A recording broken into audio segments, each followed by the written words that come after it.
see you. You're with Coach. We can ready to get some questions. Coach, is there any update on Ryan's status? No update, questionable. He's making great progress, which is good. As you guys know, he sprained his ankle in the Michigan game, came back, was able to play. Kind of had some swelling and some residual effects after the game. Once we got to the next day, we've been working through it.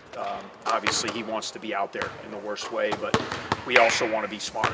We want to be playing basketball for a long time, and we got to make sure that he's able to get out there when he's ready. So right now, questionable. So could go either way, kind of based on how he's feeling today and what he's able to do, and then leading into the game tomorrow.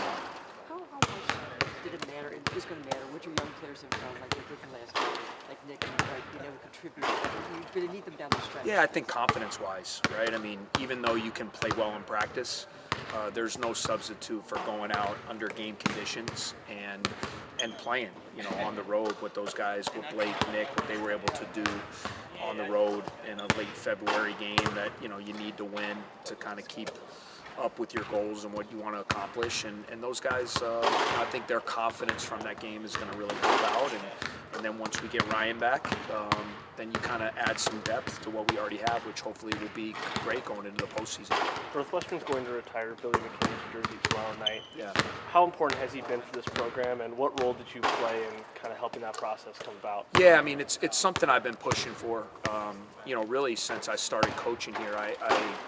I'm a big believer in paying tribute to the history of a program, no matter where you are. I think it matters, those that have been before you and have had excellent careers. And, to me, I've known Billy since I was a ball boy for the Bulls. He was working for the Bulls when my dad was coaching. So we began a friendship when I was in middle school and have been friends ever since. When he was working in the NBA, he used to come down to Duke all the time because he was a scout. So even before I became the Northwestern coach, I had a good relationship with Billy. Once I got here, it's even grown that much more, and especially since he's been our radio guy. He's on every trip. He travels with us. He's in the hotel. He goes to the meals with the guys. His impact has been amazing. His mentorship for our players.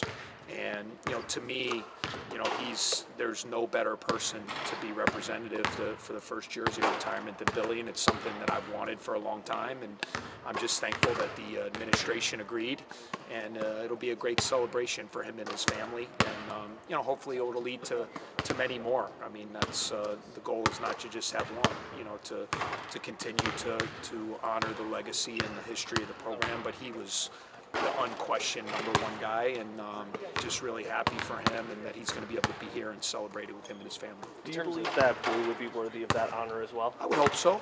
Yeah, I mean, and I'm biased though. I mean, I've seen, what Boo has done and the impact he's made on our program.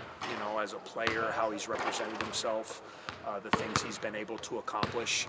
Have been awesome, but then you add the winning, what he's been able to do as a winner and to lead these last two teams to our 23 wins and counting in the Big Ten. I mean, that's an incredible stat.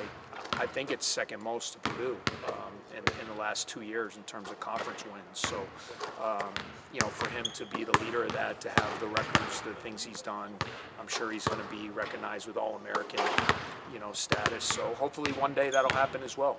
It's something that just like I did with Billy, obviously I'm going to want that as well as others. It's hard. You don't want to put.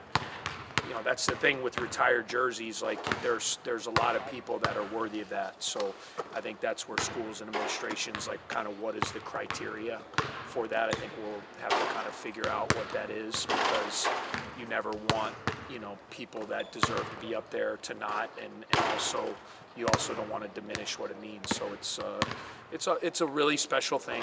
I mean, we're getting ahead of ourselves a little bit, but the main focus is on Billy, and obviously it's something that I've really pushed for and have wanted, and I'm really glad that it's going to happen tomorrow. In terms of preparing for Iowa, a pretty high-scoring team coming off of a low-scoring affair at Maryland, how much do you think that will be straining to adjust style-wise?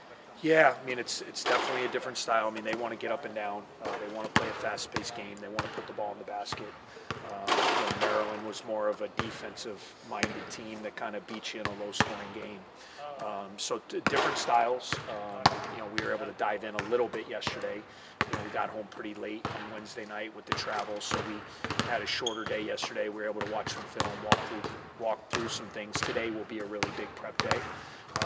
But you got to do a great job against their transition. You got to get back. They run the floor really hard. They're a tremendous cutting team. They run motion, so a lot of times the motion can be a little bit harder to scout because it's unpredictable movement. They don't run a lot of set plays. So that'll be a little bit different.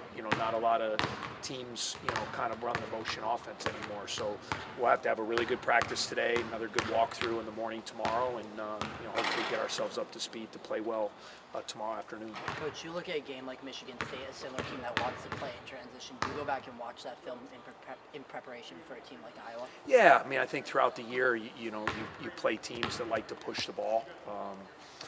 They're at an elite level. Certainly Michigan State is always year in and year out a team that wants to get the ball up the floor. So, we've had some teams that have tried to do that against us, and we've had some success and some failings, and every team kind of brings different challenges, but it's nice to be able to kind of compare when you have played some teams that have pushed it against you. If I had to say the guys, remember what it was like when you played Michigan State, or remember what it was like when you played this team, and they really tried to push the ball, and we got to get back, we got to communicate, we got to talk, and try to make them play in the half court as much as we can.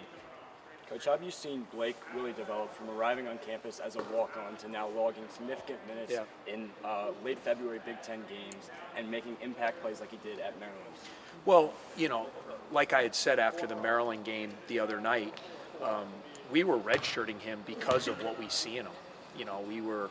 We want to invest in Blake in his future. He's gotten stronger, obviously. He's still pretty skinny, but he's gotten noticeably stronger. His work in the weight room, I think from an experience standpoint, just kind of learning, the game. And listen, I mean, every day in practice, he's playing against Boo Buie, Ty Berry, Ryan Langborg, Brooks Barnheiser.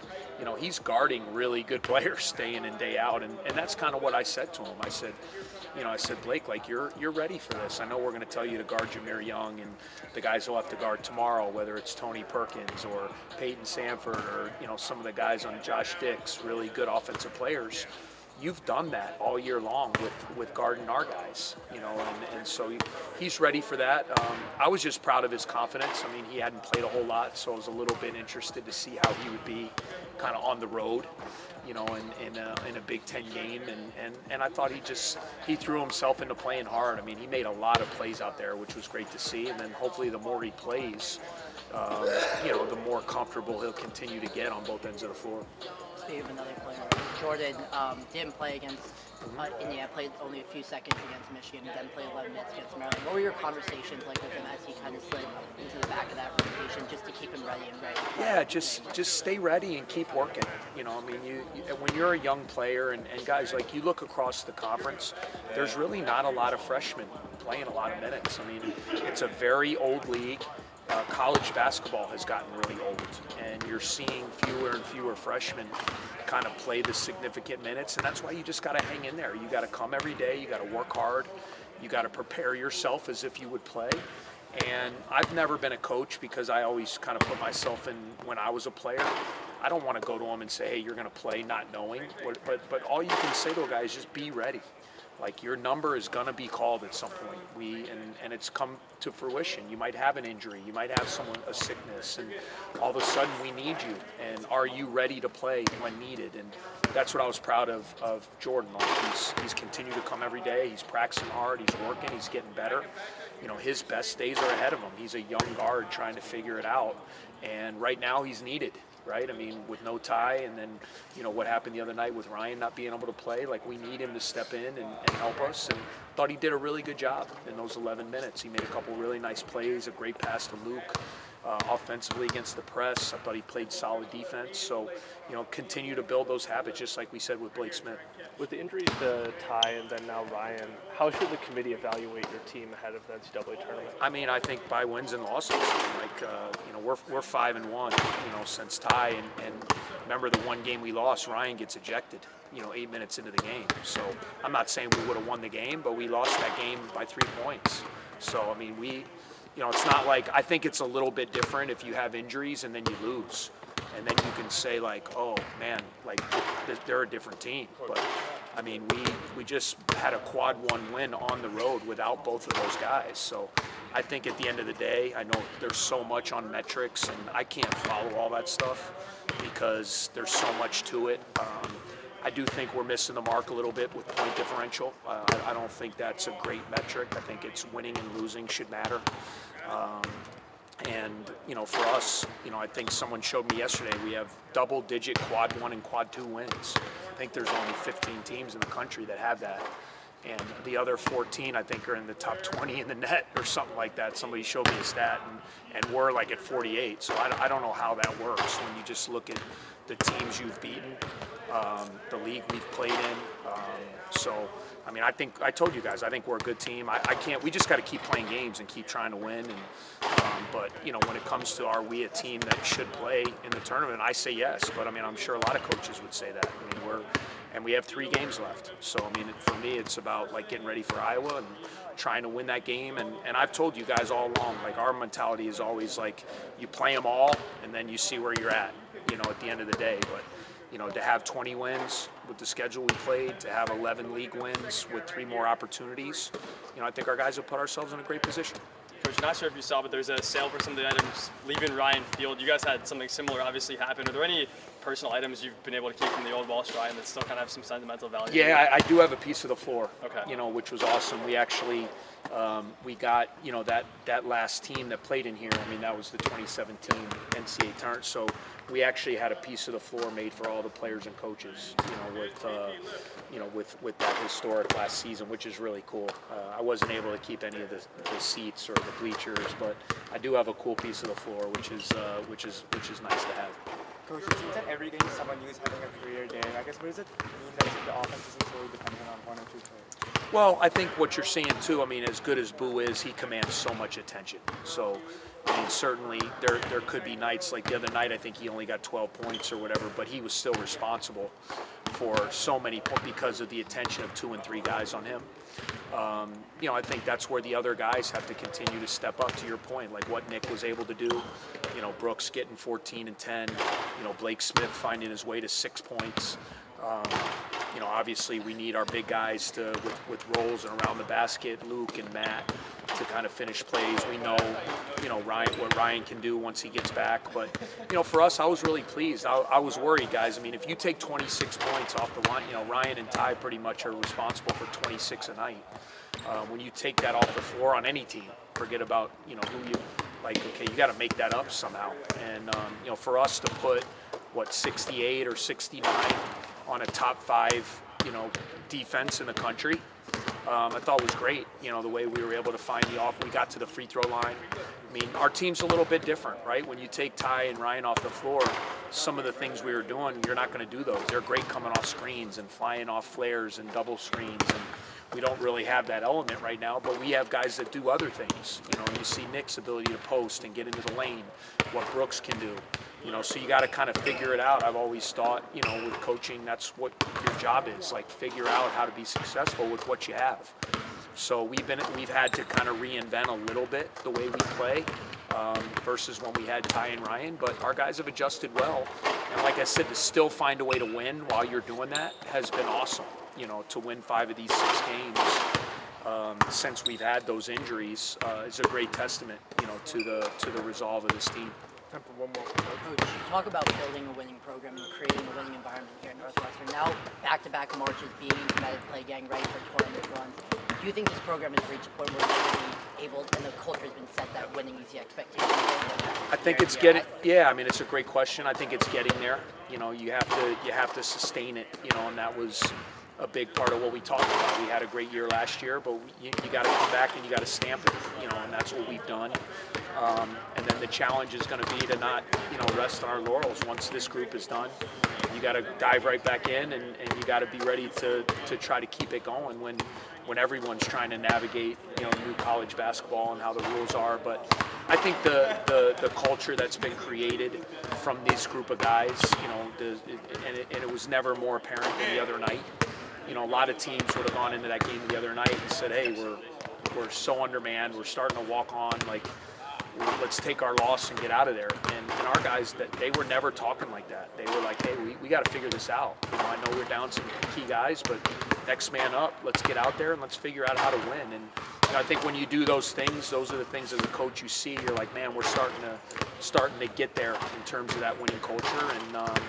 And again, it's about sustainability. And that's what I've always said. I mean, I never wanted to come here to just go to one NCAA tournament. I mean, that had never happened, and that was really special. But it was about being a consistent NCAA tournament team.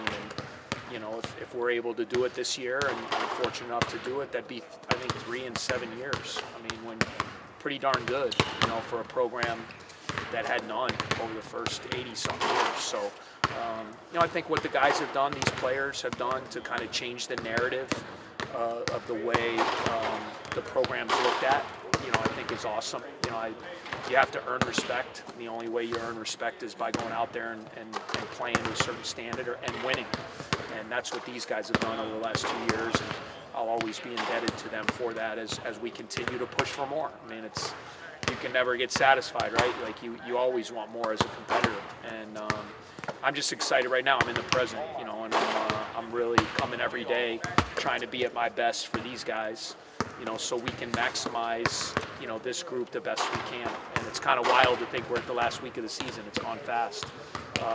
But we're excited kind of about what's ahead of us, because we got this is going to be a kind of 3 really big games in terms of really good teams. I mean, Iowa's playing tremendous basketball. We got to play at Michigan State. Minnesota, to me, is a much improved team, playing really well. So I think this week is going to be really good for us to play 3 really good teams as we continue to kind of get ourselves ready for the Big Ten tournament and hopefully the big one after that. All right, that wraps up. Coach, thank you. Thank you, guys.